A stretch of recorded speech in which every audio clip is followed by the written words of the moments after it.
লক্ষ্মীর ভাণ্ডার বনাম কোনো কিছু নয়। লক্ষ্মীর ভাণ্ডার, লক্ষ্মীর ভাণ্ডার সারা বাংলা জুড়ে মায়েদের বোনেদের জন্য লক্ষ্মীর ভাণ্ডার মায়েরা বোনেরা দুহাত তুলে গ্রহণ করছেন, কারণ এটা তাদের আর্থিক স্বয়ংভরতা, সামাজিক অধিকারের একটা অঙ্গ, যেটা মমতা বন্দ্যোপাধ্যায় দিয়েছেন।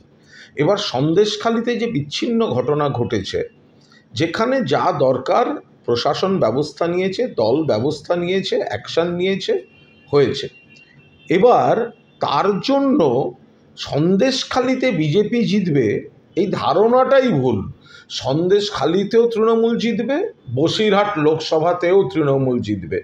যে বিজেপি উন্নাও, হাতরাস, প্রয়াগরাজ, মধ্যপ্রদেশ, গুজরাটের বিলকিস বানু, মণিপুর, তারা সন্দেশখালি নিয়ে কথা বলতে আসে, অতিরঞ্জিত করে দেখায়, মানুষ এগুলো সব নাটক বোঝেন। আর সিপিএম বামপন্থীরা তাদের সময় বানতলা, ধানতলা, সিঙ্গুর, তাপসী মালিক, নন্দীগ্রাম, এই ধারাবাহিক নারী নির্যাতন, তারপরে আপনার এইভাবে বহু জায়গায় যে সন্ত্রাস, তারা যদি আজকে কুম্ভীরাশ্রু দেখায়, মানুষ এতে ভুলবেন না। সারা বাংলা জুড়ে লক্ষ্মীর ভাণ্ডারকে দু হাত তুলে মা লক্ষ্মীরা সমর্থন করবেন।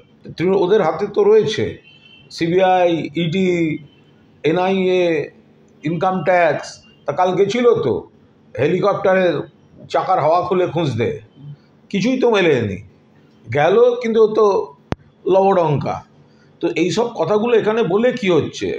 আইনে দলের তহবিল থেকে, যেটা স্বচ্ছভাবে দল আইনি পথে দলের সম্পদ, এত বড় দল তারা খরচা করছে ভোটের সময়, যদি যাতায়াতের কমিউনিকেশনের জন্য তাড়াতাড়ি বেশি সভা। তো সারা ভারতে যখন বিজেপি ঘুরছে, এটা তো একটা রাজ্য, তো সে টাকাগুলো কে দিচ্ছে? নরেন্দ্র মোদী, অমিত শাহ, আরও যারা যারা ঘুরে বেড়াচ্ছেন, তা তাদের সম্মিলিত অর্থটা কতটা? তো সুতরাং বিজেপির মুখে এসব কথা সাজে না। আমাদের অভিযোগ, কেন্দ্রীয় বাহিনী নিয়ে এই কনভয় থেকে কোথাও অস্ত্র, কোথাও কাঁচা টাকা সরবরাহ করা হয়েছে ঘুরে ঘুরে। তো আমরা তো বহুদিন আগে, আপনারা আপনাদের আর্কাইভ দেখুন, লাইব্রেরি দেখুন, আমরা তো মেদিনীপুর শুধু নয়, বেশ কিছু জায়গায় আমরা তো শুভেন্দুর অধিকারীর কনভয় তো আমরা তল্লাশি চেয়েছি। আমরা তো বলেছি তল্লাশি করা হোক। তো নিজের বেলা আঁটি ছুটি, পরের বেলা দাঁত কপাটি, এসব হয় নাকি? আরে পাঠালো তো ইনকাম ট্যাক্স, মিলল কি? পাঠানোটা তো বড় কথা নয়। জমিদার বাড়ির লেঠেল, জমিদার বলেছে যাও, তো লেঠেল গিয়ে করলো কি? তো হেলিকপ্টারে তো পেলো না কিছু।